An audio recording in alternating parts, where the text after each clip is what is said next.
As a contractor, are you struggling to make a consistent profit in your contracting business? And do you wish you understood the formula for being able to turn a more consistent profit and have more money in your bank account? If so, make sure to listen to this episode, because here we're going to talk about what are some of the fundamental things that you can do to start to make a difference in the profitability of your contracting business.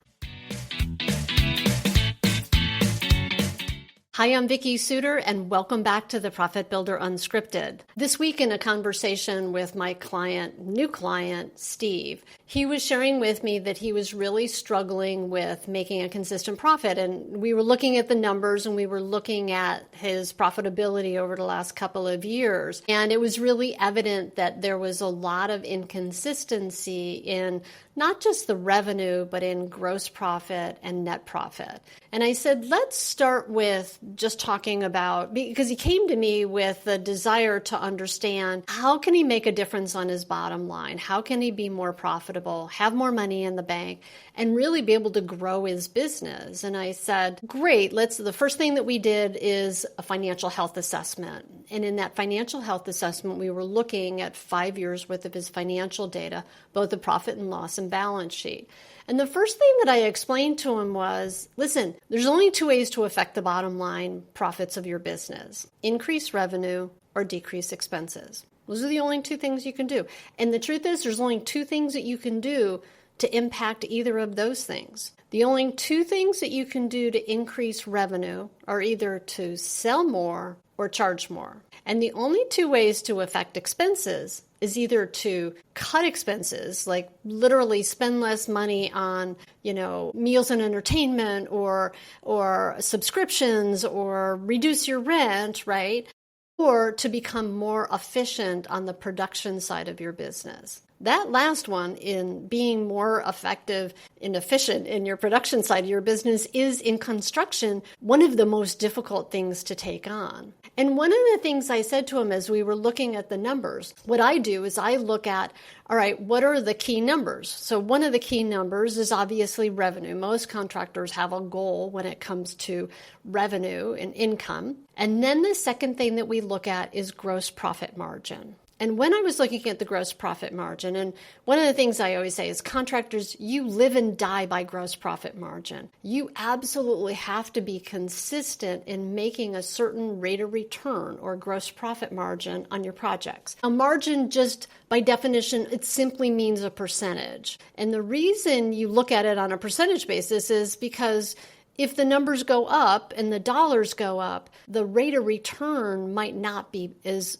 good, right? So looking at it on a percentage basis, and I'm not going to try to do a lot of math in this because, we're not looking at something in paper and it would be very difficult. But let me just say, we all understand the concept of rate of return.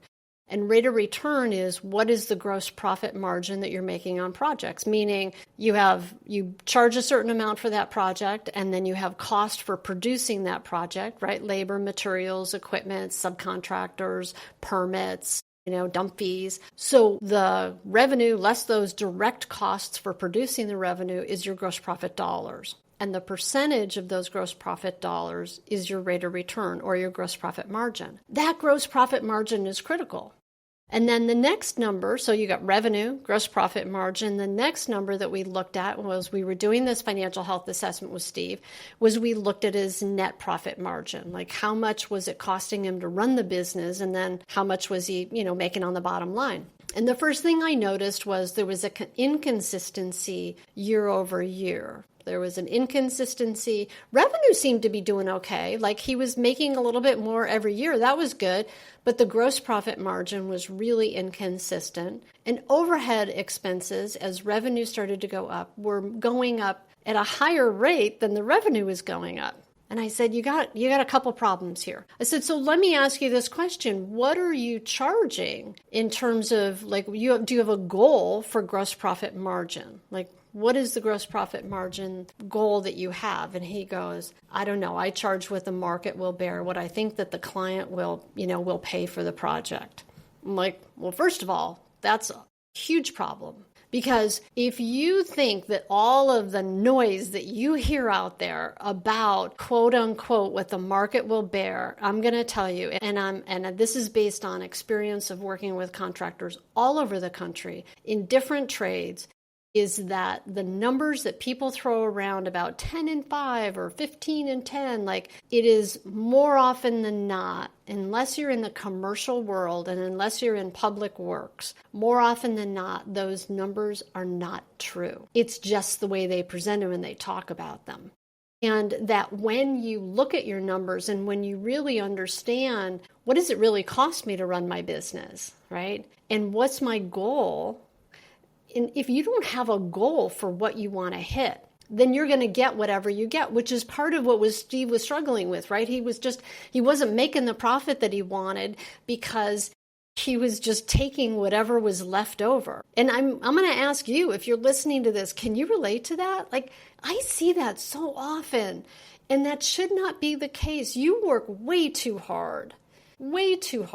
And you're way smarter than you give yourself credit for, by the way. Contractors are some of the smartest people I know, and they rarely give themselves credit for it. And what I know is that when you decide that you're going to set some targets and goals for how much money you want to make, a lot of people do, but they don't for how much gross profit margin they want to make and how much net profit they want to make. And when you can start being more intentional about those things, then you can start to increase your profitability. And I don't mean like pie in the sky, I'm going to throw numbers on a piece of paper and it's magically going to happen. But when you have targets, it starts to alter our behavior in how we approach how we run our businesses, right? If I have a goal of doing 3 million or 5 million in revenue next year, then I'm going to look at, all right, what's it going to take to get 3 or 5 million? What's my average project size? How many projects do I need? What do I already have in contract?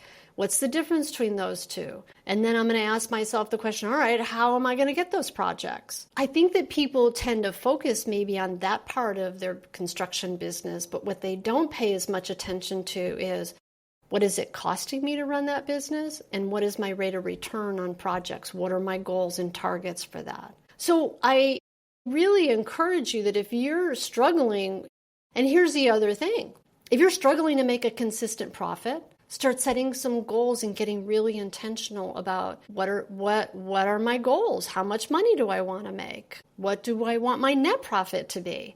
How much money do I need to be making? Because your net profit ultimately turns into what's in your bank account. And so being more intentional about setting goals for what you want to do in terms of revenue and gross profit margin and net profit, then you can start to craft a plan for how can I have that happen? How can I have it turn out? I know this kind of a lot that I'm sharing here, but it's like you could tell I'm kind of passionate about this topic. And I feel very strongly that if we can run our businesses with our eyes wide open, when we have that clarity, we have more confidence. And when we have that confidence, we take more powerful actions.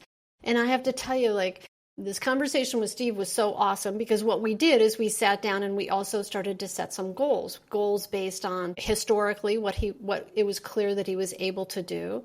Also, we talked about how he was pricing and how he was communicating that pricing to prospects.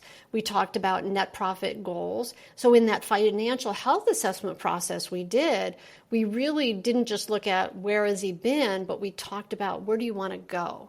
What are some targets that you want to set? And then how can you impact those targets? These are the things that doing this process for yourself can really help you get more clarity about, well, then what do I need to do in order to make that happen? But you first have to set goals, because just like building a project, right? You couldn't possibly build somebody's home for them and create the beautiful things that you create unless you first know what it is that they want. That's always the first step. The same thing is true in running your construction business.